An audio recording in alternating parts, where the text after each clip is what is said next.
Hello everyone, welcome back to the last lesson before the midterm. We'll have triangles. So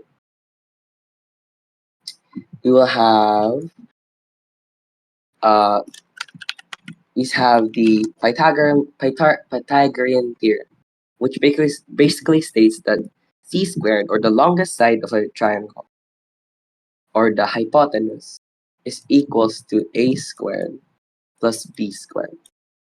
Now we can use this to find if right triangles are the given side lengths can form a right triangle. So for example, we have 3, 4, 5.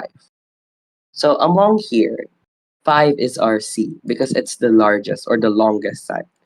So 5 squared is 25, and then these two can be interchangeable because commutative property.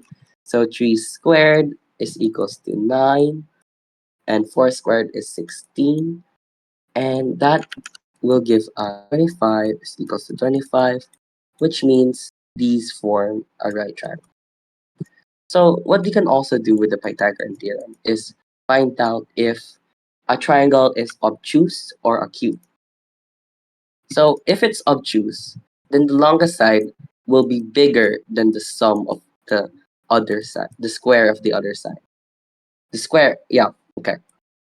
The longest side squared will be greater than the sum of the square of the other sides. Okay, so let's have 12, 3, 4. So 12 squared, 144, and 3 squared is 9 plus 4 squared, 16. So 144 is definitely greater than 9 plus 16. And that means this is a obtuse triangle. Obtuse triangle basically means that one angle is greater than 9. Anyways, moving on to the acute triangle, which basically states that the square of the longest side will be less than the square of the first and second side. So let's say that we have 5 and 4 and 6. So 6 is our longest side. So the square of 6 is 36.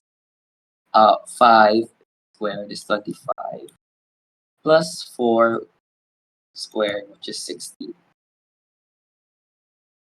Now 25 plus 16, that's going to be 41, I believe, which is greater than 36, which means 36 less than, which means it's an acute triangle.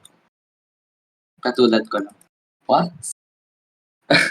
Okay, moving on to the special right triangle. Special right triangles are, we have the isosceles, or the 45, 45, 90, 45.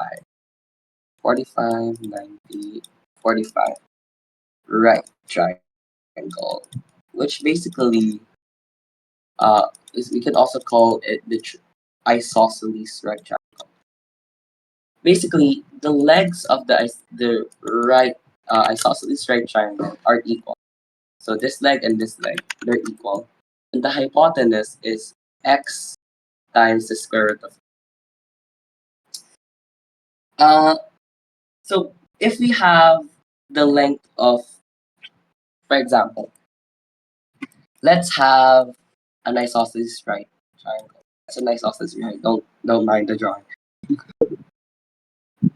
Let's say that the length of the hypotenuse is square root of 50. So what we can do here is factor out square root of 25 and square root of, which will get us to 5 square root of 2. So this is our hypotenuse. And then for our legs, it's just going to be 5. or whatever's not square root of 2. That's it naman. 40, 30, 60, 90, or the whatever. 30, 60, 30, 60, 30, 60, 90, right triangle. Mukhang pwede na mag-doctor. Pwede na ako maging pharmacist. Anyways, we have the short leg. The short leg rests on the is the side or the leg that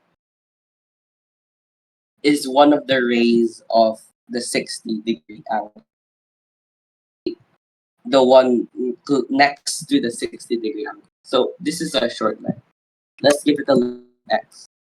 Then for our long leg, it's the one that is one of the rays of the 30, or basically, yeah, next to the 30-degree one.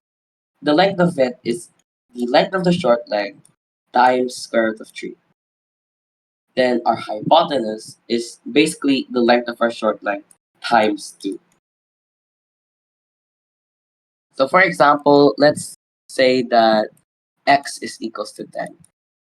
So this will be 10. This will be uh, 10 square root of 3. And this will be 20. It's really easy. So that's pretty much it. Thank you for listening. Good luck with the exam.